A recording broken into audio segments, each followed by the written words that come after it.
Gagawin ko ngayon ay magluto ako ng aking ulam. Ganito lang ako magluto. Simple lang. Wag hindi maarte. Kaya wala sigurong gagaya nito. Basta mga plain lang kasi ang gusto ko. Tingnan nyo, hindi ko pa pinainit yung mantika.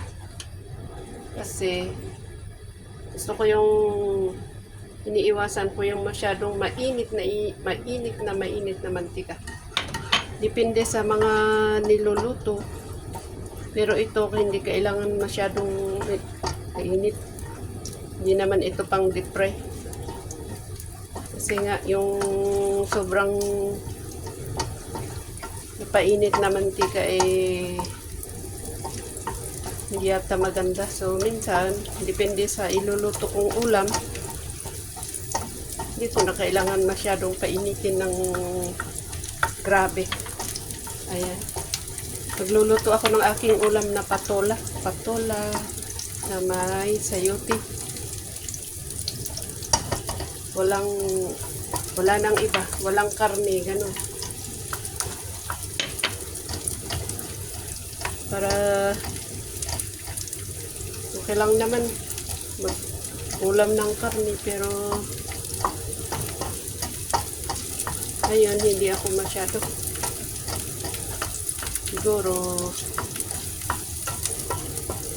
para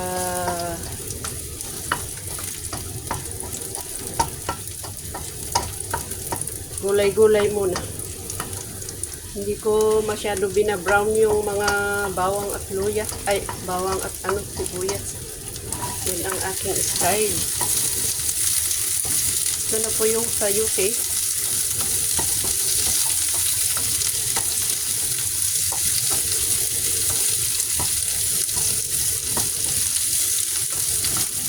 Gusto kong lagyan ng konti yung ng tubig para maluto ng konti yung sayote. Nakalimutan ko palang ihalo itong aking hinugasan na dulong. Paano na to? Gusto ko pa naman pa-crunchy. Ano ba yan? Gusto kong isabay ito sa bawang kanina. Ito sana muna at saka yung bawang. Try ko na nga ihalo kahit na ganyan. Dinadry ko kasi hinugasan ko. Ayun ako. Bali, eksperimento na lang. Pero tiyak na hindi na crunchy. Hindi na, mas masarap sana pag mapa-crunchy bago ihalo. Ayun ako. Pan ko muna. Mamaya yung patola. Gusto kong maluto maigi yung kamatis ay sayote. I-half cook na po yung sayote. So ilagay ko na po yung aking patola. Parang nasunog naman. Ay, hindi. Nawala na yung nilagay kong konting tubig. So, na to. Ito namang patola kusang may tubig. Ay na ngayon. Kusang So, yung tubig na galing sa patola, yan na ang magiging sauce nito. So, healthy. Yan. Hinaan yung apoy. Baka masunog. Lagyan ko pala ng konting asin. Ito yung kaya ganito yung gamit ko sa sa asin. Ito yung pang stirrer ng mga cake, para makontrol ko yung hanggang ganito lang ang asin ko. Ayan.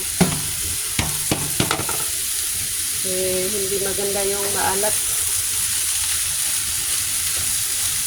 Iwas tayo sa maalat. Meron pala akong pritong galunggong. Dito ko na pinainit dahil nung isang araw pa yan.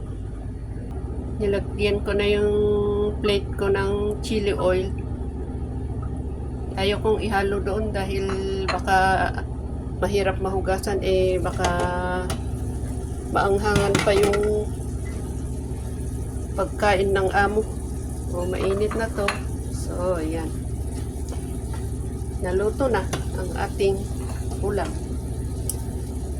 Nako, parang nasunog yung ano, na-overcook yung aking, lumaya pa yan, na-overcook yung aking sayote. Dapat pala sabay.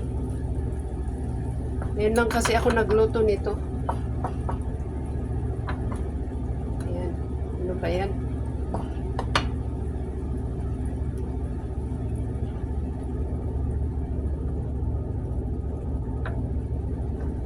Oh, look at that.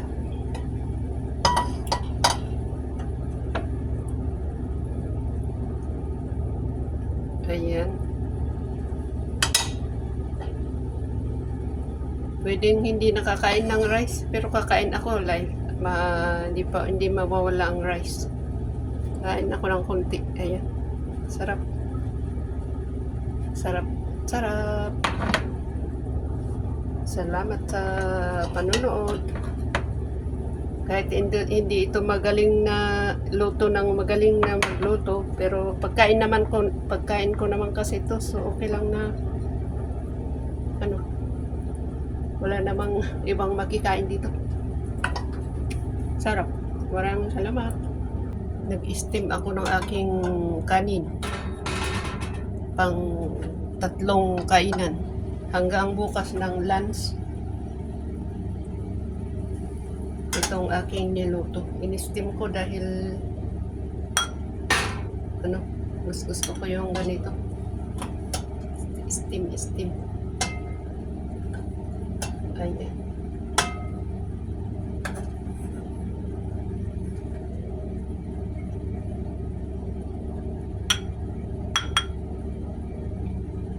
Ito ay ano, yung may halong oats. Oats for rice tawag doon. Ayan. Tamang-tama. Mamayang dinner, saka bukas ng lunch. So okay na po to dahil marami akong ulam. Oh, half rice, half bowl.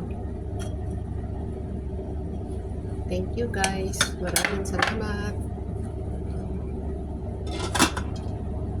Mamaya ko pakainin. Gusto ko yung medyo malamig. Ayaw ko yung mainit na kinakain.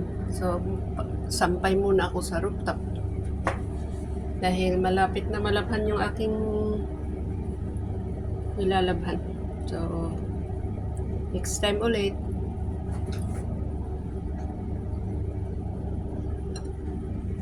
Sana ba yun? Ayan. Ayan.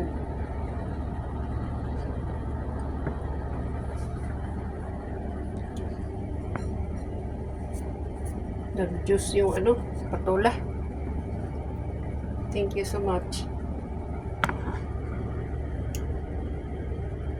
Kahit hindi, ano bang tawag dito sa luto ko na to? Simpleng luto. Hindi ko alam kung ano, pero sa akin okay na to. Kontento na ako dito. Hindi ako marikado. Ayaw ko yung masyadong maraming rikado. Basta meron yung basic, okay na yun. Ganun ako. So, thank you. Maraming salamat.